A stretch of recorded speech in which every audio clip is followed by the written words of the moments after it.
Baruch Hashem, today is day number 282 of our daily study of Rambam, Sefer HaMitzvos.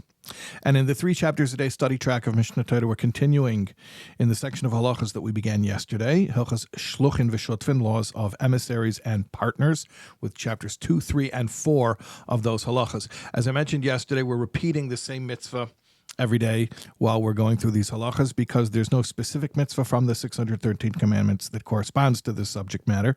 This is a repeat of a mitzvah we actually have learned in previous halachas as well, and it is positive commandment 245, the mitzvah to follow the Torah's laws regarding buying and selling. And as we've mentioned in previous classes, it's not limited to just buying and selling, but many different ways of transferring ownership. I'm going to give you a little bit of insight into the subject matter of the 3 chapters a day of Mishnah Torah, since after all, we're repeating the same mitzvah day after day. Yesterday, when we started Hilchas Shluchin v'Shotfin, so I'll tell you a very important principle that's established right there in chapter 1. Yes, that was yesterday's 3 chapters a day. So in chapter 1, it tells us the rule that when the principal, otherwise known as a mishaleach, appoints a shliach, meaning the emissary. The plural form is shluchin. That's the term shluchin v'shotfin in the title. So a mishaleach, a principal, appoints a shliach, an emissary, or you could call it power of attorney, you could call it a proxy, a representative.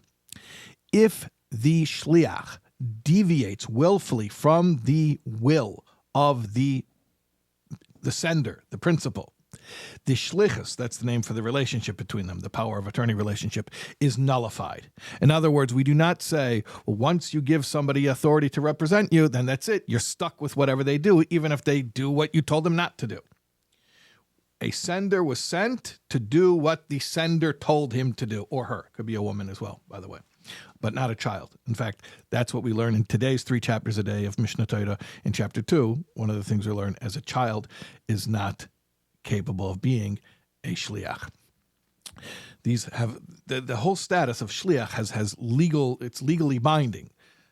That's why it's an important concept to understand that if the shliach violates the agreement and goes off on their own and does whatever they want, then that relationship is nullified.